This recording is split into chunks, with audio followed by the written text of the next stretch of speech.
Since in tank battles, the main criteria for a good plane is how quickly and how many ground targets it can destroy while not being a complete brick, it is hard to find a better alternative for AM-1. First, it can carry multiple 2,000-pound bombs that not many aircraft can use, and additionally, I've checked all nations and this plane seems to be the only prop single-engine aircraft able to carry nearly 5 tons of additional weight. So much that it's even impossible to reach the maximum weight limit when customizing the loadout because there are not enough pylons. The stock plane starts with relatively small 250 pounds bombs. Just like all bombs on this plane, they are released one by one, so in perfect conditions it is possible to destroy quite a lot of tanks if you have enough time to drop them carefully. But in reality, everyone in the enemy team is unfriendly and always trying to shoot you down, forcing you to maneuver and sacrifice bomb dropping accuracy. And when using small bombs like these, accuracy is really important. Luckily, the plane can carry up to 14 of those, so I was using a few bombs per target, which resulted in somewhat effective attacks, so I wouldn't say that the stock grind was difficult. I haven't even noticed how eventually I unlocked 500, 1000 and 2000 pound bombs, and the plane really revealed itself. The biggest bombs are so powerful that pretty much every attack is almost a guaranteed kill. Accuracy is not that important. I even had to increase the bomb fuse delay up to 1.5 seconds, which still wasn't enough to completely avoid blast waves, but enough to not die from my own bombs.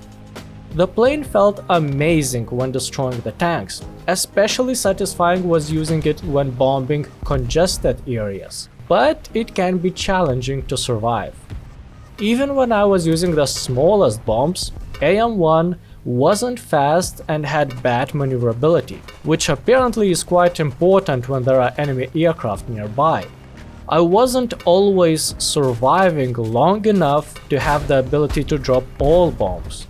At the beginning, when diving for the first time, the plane is somewhat okay, but after making few turns and losing all energy, it becomes so sluggish that pretty much any fighter eventually catches and outmaneuvers this plane. There is no way to win a dogfight against an equally skilled opponent. So despite how satisfying it was dropping the bombs on tanks, it also felt like I must always be rushing to get as many kills as possible before being shut down. I always felt in a hurry, racing with my death. Which sounds poetic, but not very enjoyable. The only reasonable chance to fight other planes was right after the respawn, while all of them were still in front of me. Even attacking them head-on, despite being risky, I think is absolutely justified, as it might be the only opportunity to shoot down an enemy's plane. AM-1 has 4 20mm autocannons with 800 pieces of ammunition and some basic protection, so there was a good chance to survive a head-on attack, especially since I could start shooting earlier as I had plenty of ammunition. Usually I wasn't surviving long enough to run out of ammo anyway. For the main cannons, I used the stealth belt that has mostly explosive rounds. My reasoning was that AM-1 was so effective against ground targets that it doesn't need more armor piercing that other belts can offer, and it was more beneficial for my survival that I wasn't attracting everyone's attention by spraying traces all around me. Even an unmaneuverable plane like this one can win a dogfight if the opponent is unaware that he is in a dogfight. It was also possible to explode the plane behind me with bombs if they were at the right distance. But despite how powerful the explosion was, it is not a reliable way to get rid of the attacker, and it means that someone was already on my 6 shooting at me.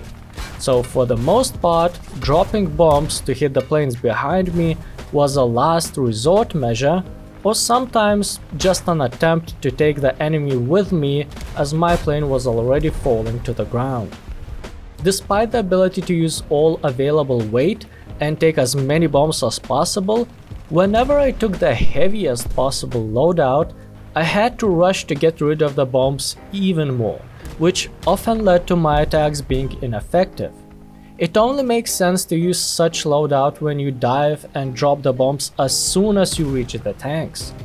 Otherwise, when the plane loses speed and altitude, it becomes so unmaneuverable that even turning around for another bomb run can be challenging.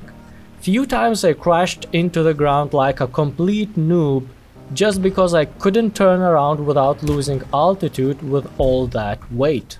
Taking more than 3 biggest bombs loadout usually didn't lead to more ground kills. Quite the opposite. Made me even less effective as I just became such an easy target for enemy planes and SPAAs that I couldn't drop all bombs before being shot down anyway. I'm not saying that taking the biggest possible amount of bombs is always useless, but it requires safe conditions. This plane is better to use when there are no enemy fighters, or even better when there are allied planes that could keep any respawning opponents busy. But there are also SPAAs that at mid-tiers are quite dangerous, especially against low-flying and slow aircraft like AM-1. So it's better to keep away from enemy respawn, or at least go there when SPAAs are focused on someone else. I would rate AM-1 8 radiators out of 10. It is a very good choice when you want to focus on destroying ground targets. But despite its ability to carry extremely heavy custom loadout, such feature was rarely useful, as the plane becomes so slow, unmaneuverable, and most importantly so vulnerable to enemy fire that even staying alive around the tank area is difficult. On the other hand, when not filling the plane with explosives to the brim, AM-1 is great.